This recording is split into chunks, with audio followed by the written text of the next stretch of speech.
In one of our recent videos, I brought in and we were discussing using the X and Y buttons, and I kind of touched upon the differences in layers, and I wanted to just go through that again, especially with the differences in layers. Excuse me. Now, in our image layer, as I discussed before, an image layer is great for bringing something that's an odd size. Maybe it's a building, maybe it's a background. If you've seen some of our videos with top-down mapping, we've used some of Gabriel Pickard's maps for a background. That's perfect for that. Image layer is also great if, say, in Tiled, I create a building that's very fanciful and has, well, let's see, like these. If I were to view the grid,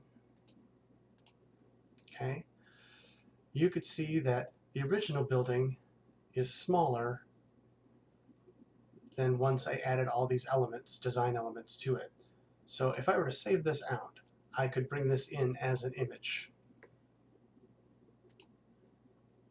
For the purpose of this, I brought in an observatory that I made. And when each time you bring in an image layer, the grid will show up. And you can see as I move it around, the entire grid moves with me. That does not show up in your final result. The only time that will show up, I can immediately turn off the grid, obviously, right there. We discussed the tile layer. A tile layer allows me to grab multiple objects. So let's say I grabbed all of these. I can place them all at once. So if I bring in something like this observatory, shrink that down, I can grab all the tiles at once to place in my object layer. And as we mentioned in the previous video, you can hit X, you can hit Y, and it changes the orientation.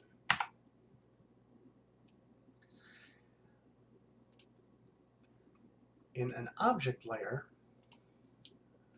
where I can take an object and layer, we just zoom in. I mean, I can just layer the bejesus out of this. In a tile layer, see how they snap? In a tile layer, not only do they soldier, but if I'm in the same tile layer and I click on top of it, it replaces it with the new tile. Big difference between these two. One of the reasons why I love using the object layer more than the tile layer. The way around that, in a tile layer, is to add a new one. So you would go up here to the box, you would right click, and we would add a new tile layer. So let's add, and I know you understand what I'm doing here. I'm just doing this for demonstration. So once I have a new tile layer, I could actually place a building on top.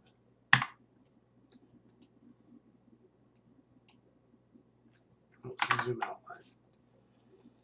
The limitations with the tile layer, you can see automatically, is that in an object layer, I can place multiple objects really close together.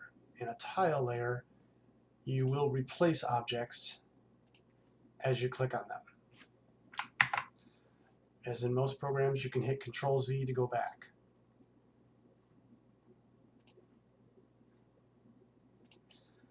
If you have a very large map, like say 40 by 40, 50 by 50, it's probably easier to use, I don't say easier, you could use the tile layer with a little bit more leniency than say a tighter map, a smaller map. 20 by 20 or less, you're going to definitely have to plan out. Using a thumbnail sketch is always a good idea. You could bring that in actually as an image layer. I've done that in a couple other videos, and you can see that just going through the playlists. And the image layer will also layer.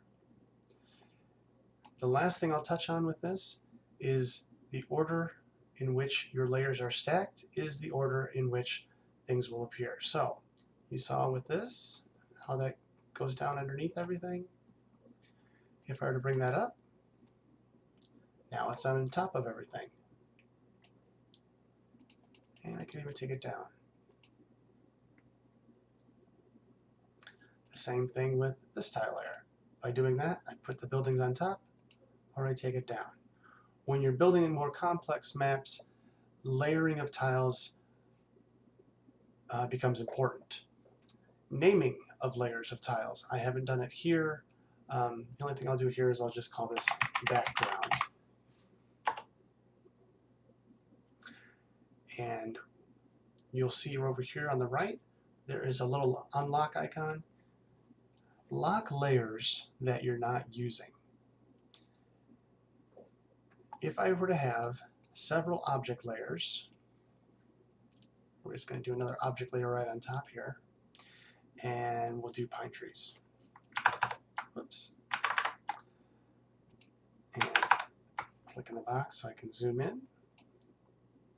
So that first layer, turn that off, turn that off. That first layer I did all these deciduous trees. Now in this layer I'm going to go up here, hit my tile tool, boom, boom, boom, boom, boom.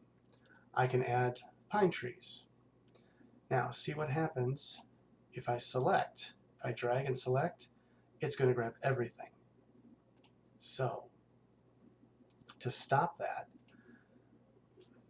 here we'll call this maples, we'll call this pines, and we're going to go down to the maples and we're going to lock the maples. So now if I go up here to pines, if I'm in maples I can't select anything, but if I'm in a layer that's unlocked, now I can grab that, or oh sorry, I have the select tool, turn on my select button, select icon. I can drag and drop, I can select a few, I can select them all, and I can move them. I can do, as we discussed before, change the orientation. I can hit X, I can hit Y, and there you have it. Thanks for tuning in, and join us in the next video. Happy mapping!